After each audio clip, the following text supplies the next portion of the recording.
With just one wrong step, the world could have been drawn into World War III or a nuclear catastrophe. And you probably wouldn't have been born. Are you ready to discover the 6 most critical moments of the Cold War? U-2 spy plane incident. In 1960, a U-2 spy plane piloted by Francis Gary Powers took off from a base in Peshawar, Pakistan. The mission of the aircraft was to photograph critical military bases of the Soviet Union. The U-2 aircraft was thought to be able to fulfill this mission without any problems.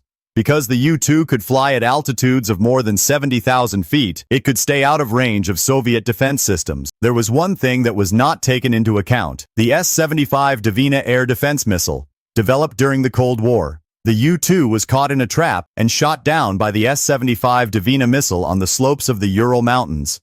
The pilot, Powers, was captured alive and arrested by the Soviets, having parachuted out just before the attack. After the incident, the U.S. government claimed that the aircraft was a weather research aircraft. Materials recovered from the wreckage proved that it was a spy plane. The incident caused a major crisis between the United States and the Soviet Union.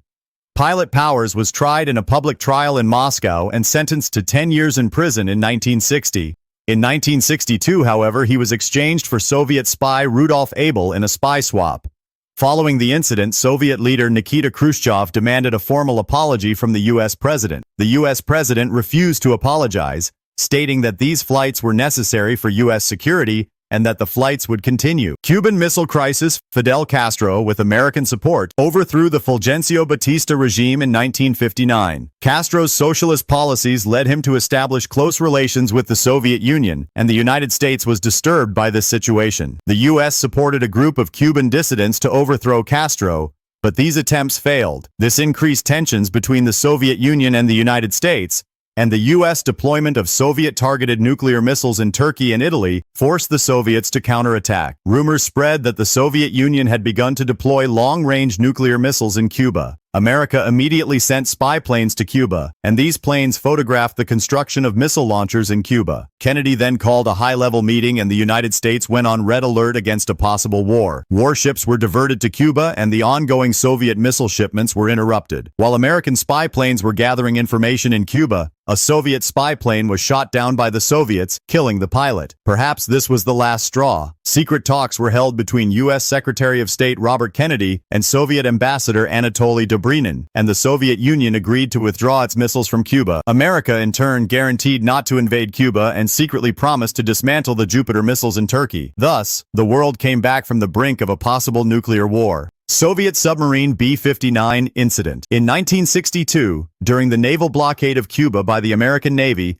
4 Soviet submarines, B-4, B-36, B-59, and B-130, were sent to the Atlantic Ocean to provide submarine support to Soviet warships. The B-59 submarine was a critical part of this fleet and was commanded by Valentin Savitsky, Vasily Arkhipov, and Ivan Maslenikov. These submarines were equipped with special torpedoes of the T-5 type carrying nuclear warheads. On 27 October 1962, the American Navy detected the presence of a Soviet submarine near Cuba and reported the situation to their commander. The order from the commander was to send a warning shot to drive them away and show that they were getting too close. American destroyers dropped non-lethal signal bombs in an attempt to force the submarine to surface. However, this move was perceived as an attack by Soviet submarines. Because the B-59 submarine was submerged for a long time, it could not surface and could not receive any external signal. The submarine's ventilation systems were inoperative, and the temperature inside had reached 50 degrees centigrade, with carbon dioxide levels rising rapidly. These conditions caused great stress on the crew. Captain Savitsky thought that war might have started because of the aggressive behavior of the American ships and suggested the use of torpedoes with nuclear warhead. Political officer Maslenikov also supported this view. The firing of torpedoes required the approval of all 3 commanders, and Arkhipov opposed the use of nuclear weapons. After some time, the submarine managed to surface, and the B-59 received orders to return to the Soviet Union. Norad computer error. In the late 1970s, nuclear tensions between the United States and the Soviet Union continued. Both superpowers were developing systems to recognize when they were under attack.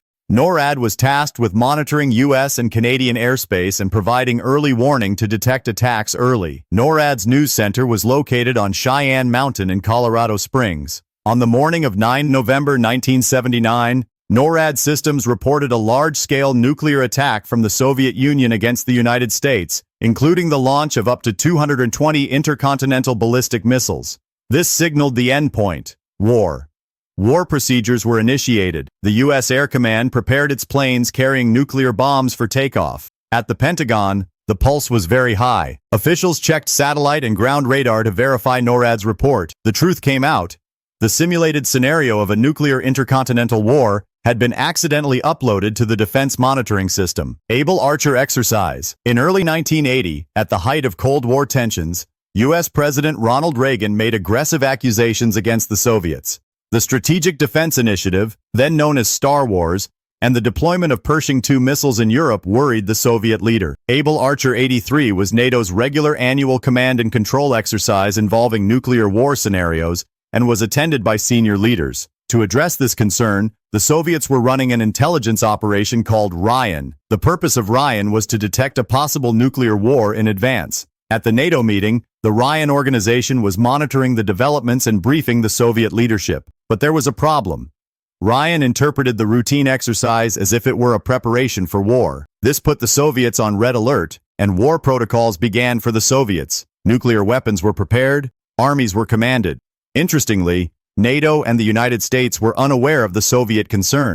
If the Soviet leader had believed Ryan's intelligence, a worldwide nuclear war could have begun. Sometime after the exercise ended, the U.S. intelligence agencies and the CIA realized how high the Soviet nervousness was during the exercise. The situation was very serious. U.S. President Reagan immediately increased communication with the Soviet Union and took steps to de-escalate tensions. As a result, the United States removed many nuclear missiles from Europe, and tensions were reduced. Downing of Korean Airlines KA Flight 007. In 1983, KAL 007, with 269 people on board, took off from New York. Among the passengers was U.S. Congressman Larry McDonald. After some time, KL-007 arrived in Anchorage, Alaska. Here it was refueled and a passenger change was carried out. The new route of the aircraft was to reach Seoul by traveling over the Pacific Ocean. A difficult night flight and long journey had begun. After a while, due to an error in the autopilot system, the aircraft entered Soviet airspace. Soviet radars detected the aircraft and, as before, they thought it was a spy plane. Concerned Soviet soldiers reported the situation to their superiors and, sensitized to the situation, immediately tried to establish contact. Due to a technical problem, radio calls could not reach KAL-007. Soviet fighter jets were then forced to take off. Flagon and MiG-23 fighter jets headed towards KAL-007 to intercept the foreign aircraft. The Soviet pilots made visual contact with KAL-007, but in the darkness of night they failed to realize that it was a passenger aircraft. The Soviet pilots thought it was a U.S. RC-135 spy plane. The pilots were unable to communicate with KAL-007 in any way. 26 minutes after entering Soviet airspace, pilot Major Gennady Osipovich, on orders from his superiors, launched two missiles. One of the missiles hit the fuselage and the other hit the tail, causing heavy damage to the aircraft. 12 minutes later, KAL-007 crashed in the Sea of Japan. U.S. President Ronald Reagan criticized the Soviet Union as inhumanity and barbarism. Reagan imposed economic sanctions against the Soviets. In a statement, the Soviet Union denied the accusations, claiming that the aircraft did not respond to any communication and that it was a spy plane. The U.S. and Japan wanted to cooperate and start search and rescue operations. The Soviet Union rejected these search efforts because it controlled the area and reported that no one from the aircraft survived. The black box of the aircraft disappeared with great mystery. The world narrowly escaped disaster, but will we be this lucky next time? Want to choose the topic for the next video? Share your best idea in the comments, and the next video might be based on your suggestion.